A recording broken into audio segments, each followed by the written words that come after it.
Yo guys, how's it going? It's your boy Poppy Wolf, and we just watched the newest episode of Dr. Stone, and my fucking god, bro, what a fucking episode! Oh, I loved it! Anyways, let's jump right into it. So, this episode was... this is a fun episode, man. This is like, naturally off the bat, it's a B+. It's 8 of 5 out of 10. Naturally, it was just fun, it was cool, I enjoyed it. It was just such a nostalgic and such a like a chipper episode. I can't stop smiling watching this episode. So we got Yuzihira and Taiju. They find the recording. They're being watched by one of the guards, who she's like very like, I don't think she even trusts them off the bat to take their own shits. So she's watching from the last episode where Taiju digs the microphone, and they have this cute little experience, Taiju and Senku, where he goes, "I am Senku." Taiju says this to Senku, and Senku's like, "No, I'm Senku." And they talk about their plan, and Senku's like, "Look, bro, I'm gonna keep you in the dark. I'm gonna let you know one thing. You just have to do whatever I have to say, and bring somebody from Tsukasa's army to hear this recording." And all Taiju says is like, "Bro, Senku, I trust you. I just need to know one thing.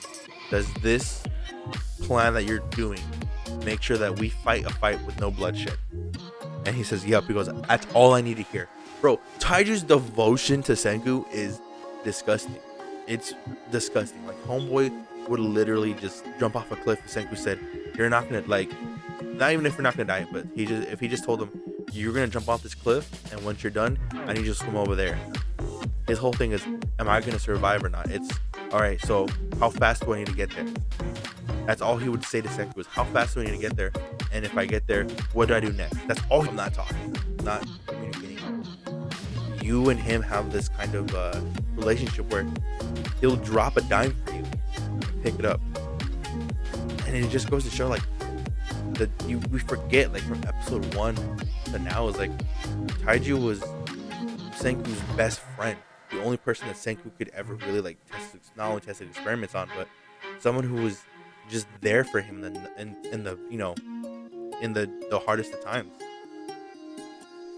So they're like, okay, so we know who to get. And then they grab the person who's watching them, this blonde, very buff girl named Nikki. And off the bat, like, you gotta give to Senku. Senku's the type of person who draws the worst hand and wins the game. Like, he will bluff his ass out of a situation because he knows, like, based off the science, I'm gonna win this. So they bring Nikki to their side. Homegirl is a fan addict of Lillian, to the point where she says, "Hey, well, if you guys are messing with me, I'ma kill you." And both Gen and Senku were like, "Oh shit." And speaking of Gen, bro, Chrome and Magma, bro. Let's talk about these guys, because we finally know the identity of the dude, the aerial dude, the Legolas, the archer guy. His name is Uyo. I think it was Uyo. And Uyo has super hearing, and he literally lured them into the bushes so he can hunt them like fucking rats. But Chrome had the smart idea to make a smoke screen with the extra battery for the cell phone. And him and Magma both run around stammering in the smoke, avoiding the arrows, so that way Gen's footsteps are, you know, they're masked by the loud noise that obviously he's paying attention to. So that was dope. And I think that if there was a theme of this episode, it's definitely trust. And I'm gonna explain this at the end, but I feel like I've already touched on it in some points. But let me just go through the episode, and then I'll explain why I think this theme of this episode is trust. So right after Gen gets back, he does the whole shtick is Lillian to Nikki. Nikki's a super fan, so she's asking all these questions like, "What are your measurements? How many albums have you sold?" And Senku's like, "Hold on." Senku's like, "All right, I gotta calculate this bullshit real quick. Hold on." And he's able to do it. He's able to somewhat fool her, but Lillian is literally like obsessed with Nikki's literally obsessed with Lillian, to the point where she knows exactly what she would and wouldn't do. Because this is, to her, like, it sucks that this girl's like super fan, bro. She's like the type of girl who listened to like the Jonas Brothers and then like joined a band. Like, Like they got her through the rough times. She's the equivalent of your music saved my life kind of girl.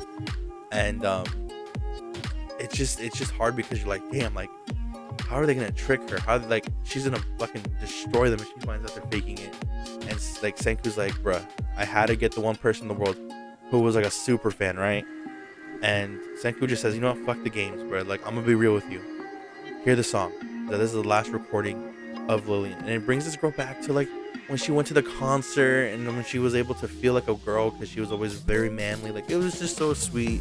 It was so nice. I was like, oh my god, this is so I'm so happy because she was able to relive the years before the Stone Age. She was able to relive the glory days of when she felt young and when she felt like just inspired and saved by this person's music in that one song. It's just awesome that she was able to relive that like vicariously through this recording. And even when she's like, can we save her other music, Senku's like, no, we can't. Those digital bytes are fucking destroyed. But he says, but this one song, I promise you, I'll protect it if you join us, if you want to be part of science. And she's kind of like, that song is everything to me, you have no idea. And I really wonder how she's going to react when she meets Kuhaku and her sister and the other villagers, because I know, like, if I remember correctly, they're descendants of Lillian. Like that's what they have their blonde American features from, is Lillian, at least. So I wonder if she's gonna freak out when she meets them. But yeah, god man, it was just such a sweet episode, and seeing her like fully put her trust into Senku, all because she loves that song saved her, so she's willing to trust anybody who has that song and has that value of what it's worth, not just to her but to like society in a nutshell. And the episode ends with it just ends like that. It just ends with like a nice note of them adding Nikki to the party. Now Nikki's the guard of Tsukasa, who's in line with them. She's now a part of the Kingdom of Science. They were able to transfer her, I guess, or convert her basically. And let me get into the theme of this episode real quick.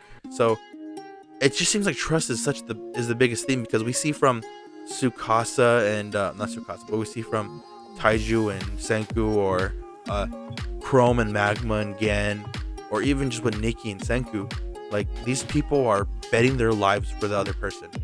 Senku is betting, or Taiju is putting like his entire livelihood, his safety of him and Yuzuhara into Senku, knowing that what Senku's gonna do is gonna make sure that not only does Tsukasa lose, but that, you know, that nobody's gonna die from this. It's gonna be a clean cut battle. No one will die.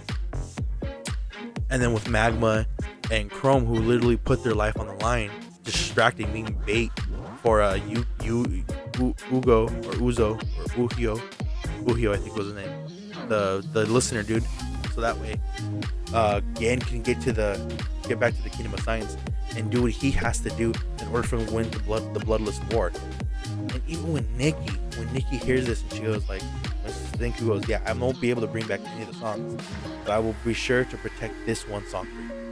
She's like, you know what? Yeah, like you were putting your trust into me. You betted everything on the fact that I would be converted. I trust you. And it just seems like that's the big thing, the big takeaway from this whole episode is the trust you put in people and the power how far that goes in a long way.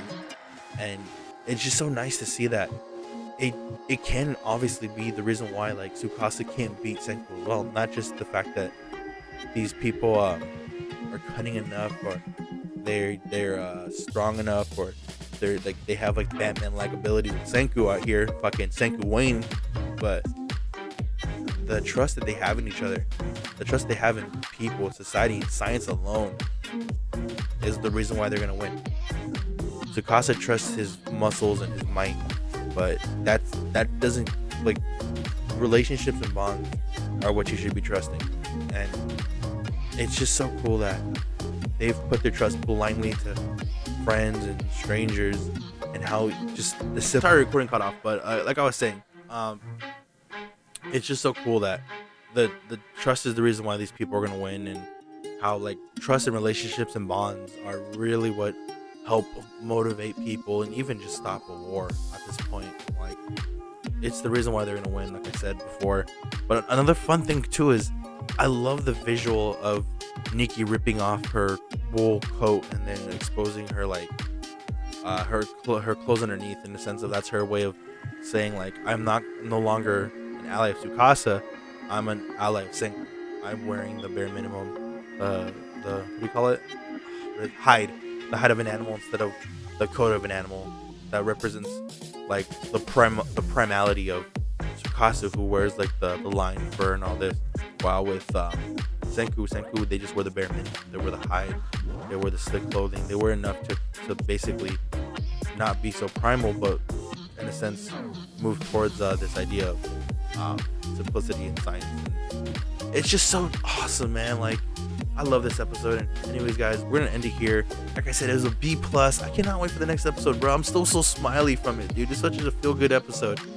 Again, guys, 1,000 subscribers. Let's get it to that goal by the end of the year. Let's make that happen. We're at 20. We still got 1,080 left, or 980 left. Let's get it going, guys. Anyways, this is your boy Poppy Wolf saying peace and have a good day.